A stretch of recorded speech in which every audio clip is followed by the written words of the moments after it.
Formålet med den her video, det er i virkeligheden at introducere Cookies modelbilleder og de fantastiske muligheder, der ligger i den, ved at bruge et sådan ret enkelt eksempel på at vise nogle af de funktionaliteter, som man finder i den. Og i bedste tv-køkkenet-stil, så er der her så at sige vist, hvad det er, hvad øvelsen her går ud på.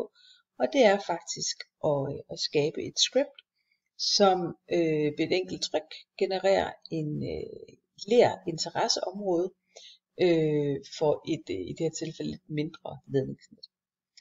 Men for at vise, hvordan det her script det er blevet til, så starter vi med at lukke det ned og vise, hvordan man starter et nyt. Og her oppe under Processing, der ligger Graphical Modeler, og det er den, der er tale om. Og så er der simpelthen åbnet et nyt. Det der er muligt her, det er, at vi vil gerne starte med at gemme det. Og for god ordens skyld, så kan man herover, hvis man har sin Processing værktøjskasse åbnet herover, man kan faktisk se, at der ligger en mappe hernede, der hedder modeller. Og der ligger modellerne naturligt, hvis man gemmer dem det sted, man ellers skal. Og der har jeg kunne definere så at sige nærmest en mappe. Og så hvis jeg starter med at sige, at den her model, jeg gerne vil bygge nu, den skal ligge i ler underscore interesseområde. Og her er det ret væsentligt, at man får det stadig lige præcis sådan, som det står herovre, for ellers så opfatter den det altså som noget andet. Og så kalder vi den ler buffer. Yes. Det er filen, og siger gem. Og så vil den automatisk bede om, at man gemmer den i den her sti. Og det er simpelthen, den skal gemmes her, det er simpelthen forudsætningen for, at man kan se den her lige om lidt. Og jeg kan godt lide at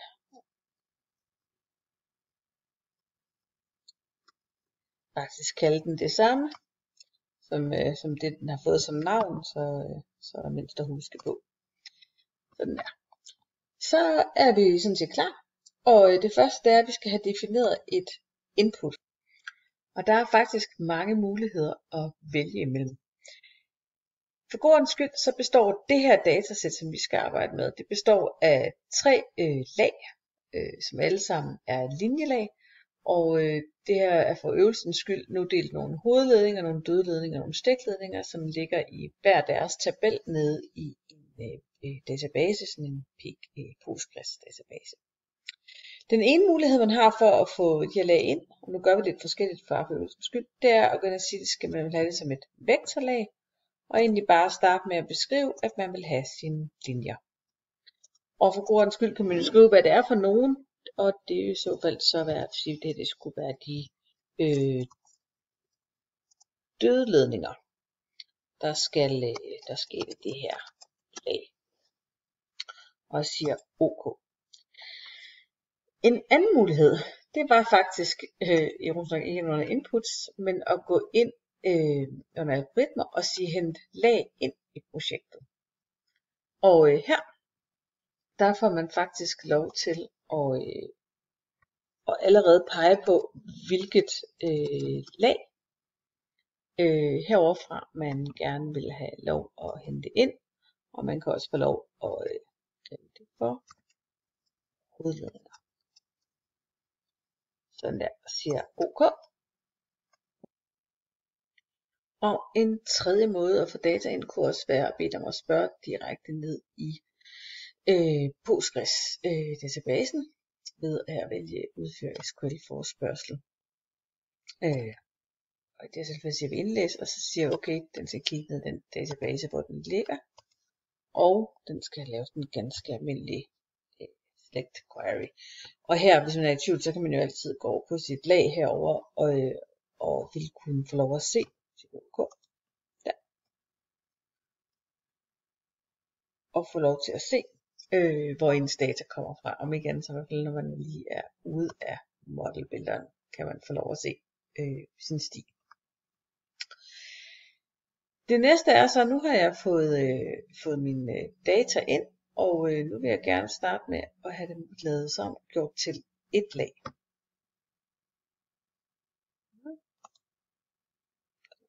Det driller en lille smule. Det er faktisk noget, den tit er slemt til, når der er skærmoptagelse på, og jeg tror simpelthen, det er fordi, der sker et eller andet.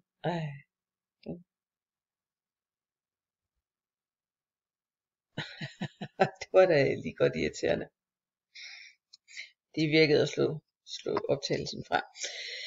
Det næste jeg gerne vil, det er, nu vil jeg gerne have flettet de her 3 lag, som jeg har fået hentet ind. Derfor så tager jeg flet vektorlag og definerer herinde, hvilke lag den skal, skal benytte sig af. Og jeg vil gerne have, at den tager outputtet fra den her SQL-forespørgsel. Den skal tage fra hent lag ind, og den skal tage den her, der hedder død ledning.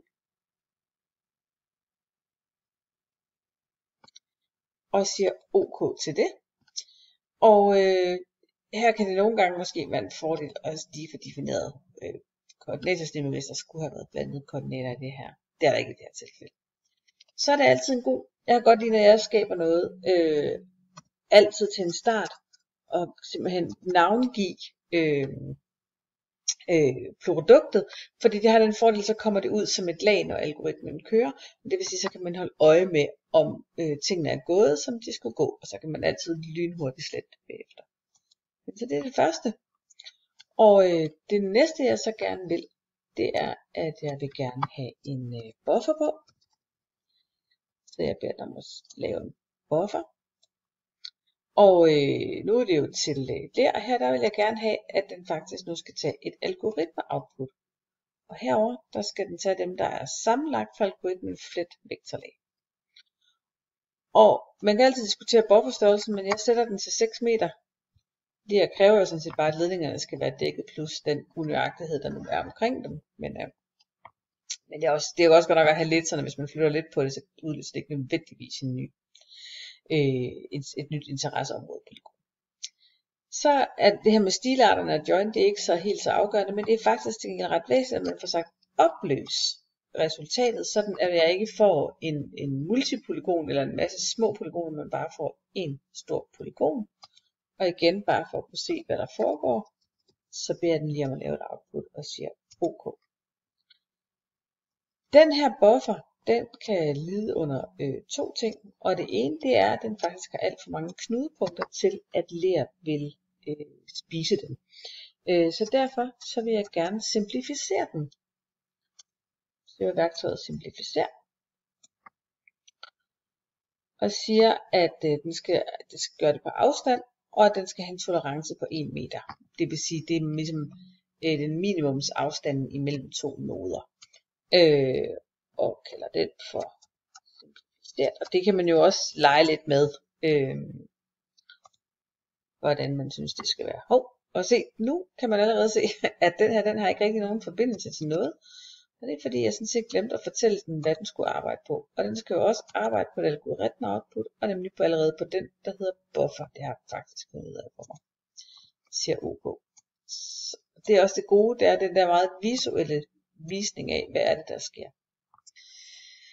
Så kan den her polygon også godt have nogle huller, som jeg i virkeligheden gerne vil have fjernet, fordi det bare gør, at polygonen sådan set bliver mere kompliceret i sin geometri. Derfor så vælger jeg at tage den her slet huller,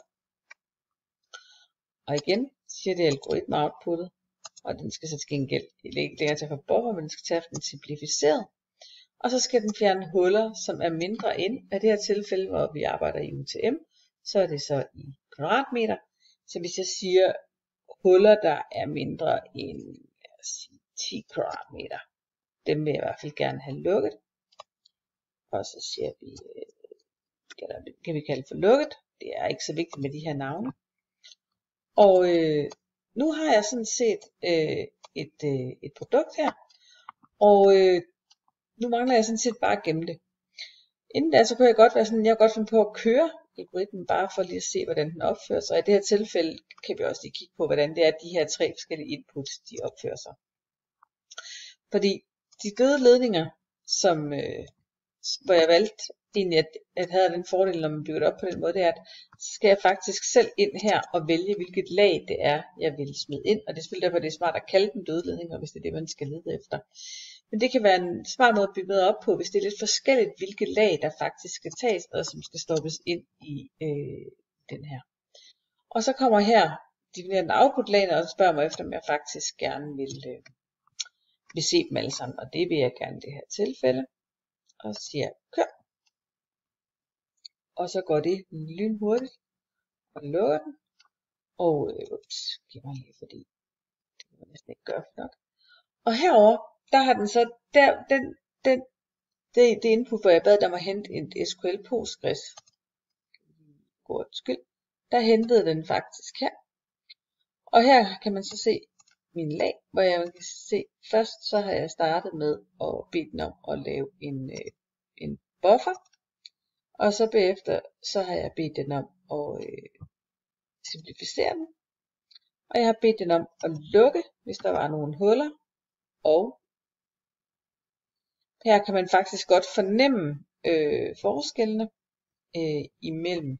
Og her der kan man sige et godt eksempel på, at det kunne godt være, at man skulle overveje,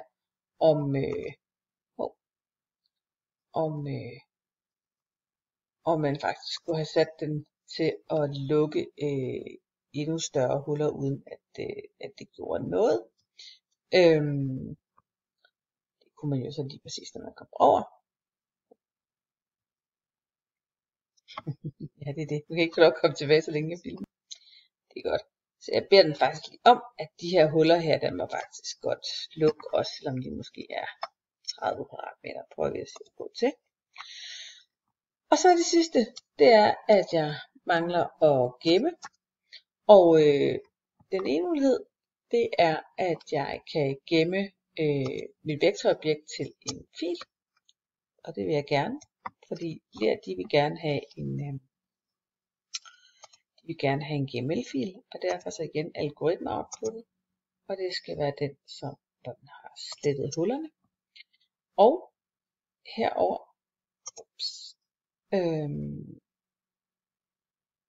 der er jeg nødt til at sige, at den skal gemme det som en værdi. Og så herover så skal jeg sige, at jeg gemmer til fil. Og når jeg så gemmer til en fil, så kan jeg vælge, hvor jeg vil gemme den henne. Og hernede kan jeg også gemme, hvilket format det skal være. Og i det her tilfælde, så vil jeg gerne finde GML. Og der. Og så siger vi test, i det her tilfælde ler. Og her er det faktisk også muligt til OK. Det er faktisk også muligt her at sætte et par, man kunne faktisk også godt sætte mulighed for at sætte parameteren her, så man for eksempel gemmer den med dags dato, eller med et bestemt navn for et eller andet givet område, hvis man har brug for at lave flere. Men jeg siger OK, så gemmer den en GML-fil. Og på samme måde, så kunne det også være, at jeg havde lyst til at gemme den ned til min database. Og jeg så siger eksporter til min Postgres den her gang. Der. Og fortæller den, hvilket lag det skal være. Og det skal stadig være den sidste i rækken. Hvilken database har jeg lyst til at gemme den til. Den skal ned i den der mappe. Det kan være, at jeg allerede har en tabel til det. Og ellers, hvis ikke der ligger en tabel,